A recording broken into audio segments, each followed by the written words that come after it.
Sir, आप पर्रिकर के गोवा की राजनीति में एक स्तंभ होने को लेकर बात कर रहे थे और उसी पे हम चाहते हैं कि सर आप रिएक्ट करें। हमने ये देखा कि जब पर्रिकर थे ऐसा नहीं कि तब कंसोलिडेशन एक्सरसाइज बीजेपी ने नहीं किया, तब भी दूसरी पार्टी से एमएलएज आए हैं, तब भी दूसरी पार्टीज को स्प्लिट किया गया है, लेकिन एक सेंस ऑफ कंट्रोल था। अब गोवा वाइल्ड वेस्ट हो गया है और सिर्फ बीजेपी के लिए नहीं, वो सारी पार्टीज के लिए। तो हम ये समझना चाहते हैं कि गोवा में एक क्या हम एक पर्सनालिटी कल्ट में फंस गए? इंस्टीट्यूशंस क्यों ग्रो नहीं कर पाए? चाहे बीजेपी की बात हो, चाहे वो दूसरी पार्टीज की बात हो। पहले कांग्रेस ने भी, कामा साहब ने चलाई सरकार 5 साल, उनकी सरकार रही, पर्रिकर साहब भी रहे। 14 में जाते हैं सेंटर, जब नरेंद्र मोदी के लिए एक टीम बनाने की बात होती है और उस गोवा में से पर्रिकर साहब को लोन किया जाता है। उनके पीछे बीजेपी क्यों एक गुंजाइश रह गई? क्यों वो अपना पार्टी स्ट्रक्चर या एक लीडर एस्टैब्लिश नहीं कर पाए जो उनकी जगह ले? देखिए निखिल, लोगों को ये पता चलना चाहिए कि 90 के दशक में, जहां जैसे प्रमोद कह रहे थे कई सरकारें हुई, तब बीजेपी बहुत छोटी पार्टी थी। आप देखिए 98 में भी, जब 1989 इलेक्शन में बीजेपी बाकी देश में ग्रो कर रही थी, तभी भी बीजेपी गोवा की कभी नंबर 1 पार्टी नहीं बनी। पहली बार नंबर 1 पार्टी मुझे लगता है 2012 में बनी, जब मेजॉरिटी आई।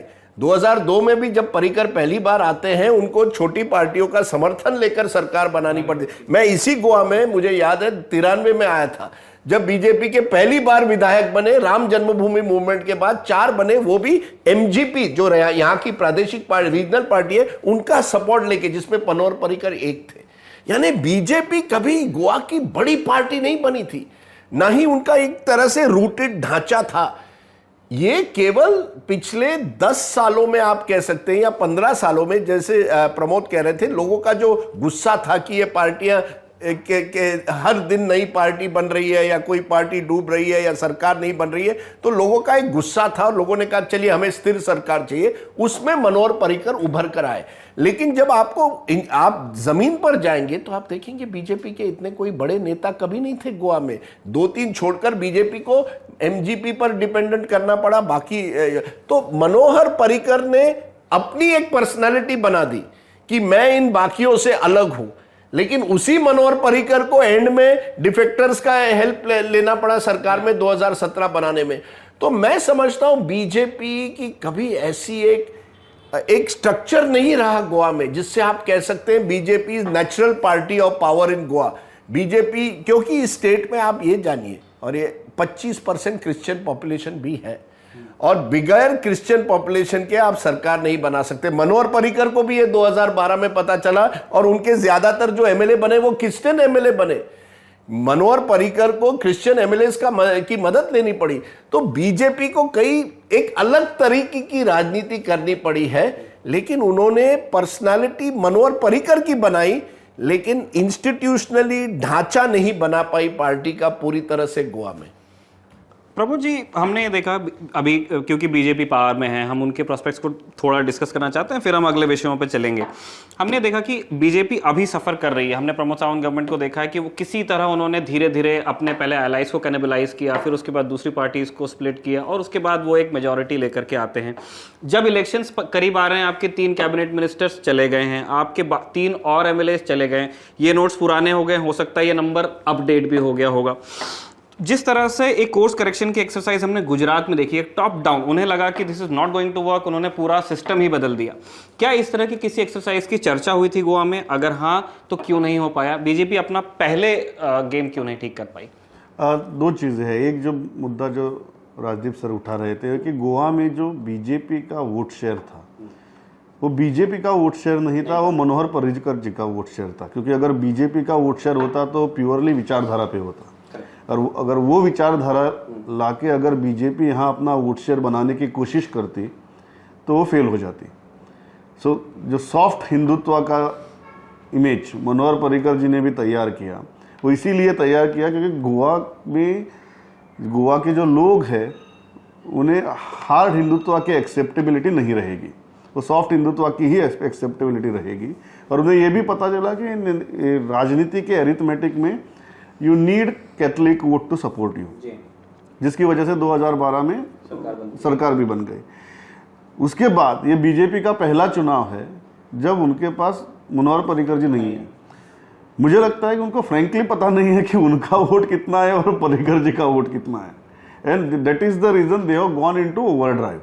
तो उन्होंने क्या किया है, और एक बहुत इंपॉर्टेंट मुद्दा वही है जो सर ने बताया कि 2012 तक बीजेपी पूरी तरह अपने केडर और केडर से उभरते हुए लीडर्स पर डिपेंडेंट रही, लेकिन वो कभी भी सरकार में नहीं आ सके खुद के बल पर। तो एक बात उन्हें पता चल गई है कि मनोहर पर्रिकर जी के होते हुए भी जब आप पूरी तरह से अपने केडर पर रिलाय रहे थे, आपको नंबर्स नहीं आ रहे। मनोहर पर्रिकर जी के बाद क्या होगा, ये चिंता बीजेपी के पूरे ऑर्गेनाइजेशन को पिछले 2-3 सालों से सता रही थी। तो वो ओवरड्राइव में चले गए। उन्होंने डिसाइड किया कि we will create a combination, कि हम जो कांग्रेस के हैवी वेट्स है, जो लोकल सेटअप्स है, उनको अंदर लाएंगे, हमारा भी केडर का एक 20-30% वोट होगा, और अगर वो दोनों वोट्स अगर इकट्ठा आ जाएंगे तो वी विल बी इनविंसिबल। और उस विचारधारा से उन्होंने काम शुरू कर दिया। केंद्र में गोवा बहुत छोटा राज्य होने की वजह से उनके पास वक्त नहीं था कि यहाँ पे डिटेल में जाए। तो उनको प्रॉब्लम्स पता चलने लगी जब उन्होंने देवेंद्र फडणवीस जी को यहाँ पे इलेक्शन इंचार्ज करके भेज दिया, BL संतोष जी यहाँ आने लगे, JP नड्डा जी यहाँ आने लगे, और उनको पता चल गया कि ये काम नहीं कर रहा है, ये लीडर शिफ्ट हो गए हैं, उनके वोटर शिफ्ट नहीं हुए हैं, और उस चक्कर में अपना केडर दूर जा रहा है। Now that was a very dangerous thing कि लीडर्स आ गए, उनके वोटर्स आए, इसका भरोसा नहीं है, और जो आपका केडर था वो भी आपके साथ इस चुनाव में रहेगा या नहीं, उसकी गारंटी नहीं है। उसके बाद उन्होंने इवन चुनाव के on the face of election उन्होंने वो इंपोर्ट जो है वो चालू रखा, और उससे वो अभी तक उभर नहीं सके हैं। आज फ्रेंकली बीजेपी को बिल्कुल पता नहीं है कि उनका खुद का वोट शेयर क्या है, पर्रिकर जी के बाद पर्रिकर जी का वोट शेयर क्या था, और आज जब मनोहर पर्रिकर जी के बेटे जब खुद रिवोल्ट करके बाहर गए, उनके साथ सिर्फ पणजी में नहीं पूरे गोवा में कितना वोट शेयर चला जाएगा। एग्जैक्टली, क्योंकि आप देखेंगे कि प्रमोद के पास एग्जैक्ट नंबर होगा, बीजेपी पहली बार गोवा में 40 के 40 सीट लड़ रहा है, 39 आउट ऑफ 40 लड़ रहा है अपने दम पर। इसके पहले हमेशा किसी सहयोगी के साथ लड़ता था, MGP वगैरह। उस 39 में से 20 से ज्यादा हैं जो बाहर से आए हैं, जो बीजेपी के नहीं हैं।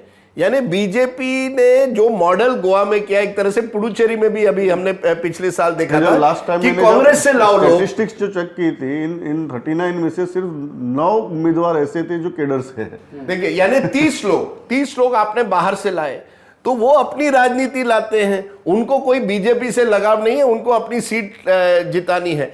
और बीजेपी को भी ये पता चल गया कि शायद गोवा में यही मॉडल होगा कि हम कभी भी नंबर 1 पार्टी ऐसे स्टेट में नहीं बन सकते ऑन आवर ओन। पर्रिकर के जमाने में एक बार बने, लेकिन इसका कोई लॉन्ग टर्म ये नहीं है कि हर चुनाव में रिलायबिलिटी नहीं, रिलायबिलिटी तो बाहर से लाओ लोग। तो बीजेपी का कांग्रेसीकरण आप कह सकते हैं एक तरह से गोवा में हुआ है। और इस वजह से जो सबसे बड़ी चीज इस चुनाव में होगी कि वो कार्डर जो है, क्या वो बीजेपी के साथ रहेगा या नहीं, और उसका वोट कितना है, क्या वो 15-20% कार्डर है, और क्या वो पूरी तरह से ये बीजेपी के नए बीजेपी। जब 2012 में बीजेपी ने 21 सीटें जीती थी, तब उन्होंने सिर्फ 28 सीटें कॉन्टेस्ट की थी। अच्छा, तो 28 में से 21 जीते थे। तो वो बहुत स्ट्रेटेजिक था, वो कंसोलिडेशन भी बहुत स्ट्रेटेजिक था, और उसमें से 8 से 10 कैथलिक मुझे लगता है MLAs थे। बिल्कुल, लेकिन उसके एक और चीज थी, वो MGP के साथ अलायंस में थे, और लोगों को कांग्रेस सरकार से जो 2007 से 2012 की उनसे घिन आ गई थी जी। लेकिन घिन आ गई थी, लेकिन वो कैपिटलाइज करने वाला एक नेता भी था विद मैसेज और मैसेंजर दूसरी तरफ था। आज जब हम इस राजनीति की बात कर रहे हैं, वो सबसे बड़ा सवाल वही है कि 65% से ज्यादा लोग, आप कभी कोई भी सर्वे देख लो, वांट चेंज इन गवर्नमेंट। लेकिन अगर उसी 65% को आप बोलोगे कि कौन सी सरकार चाहिए, वो डिवाइडेड है, तो एक फ्रैक्चर्ड ऑपोजिशन है।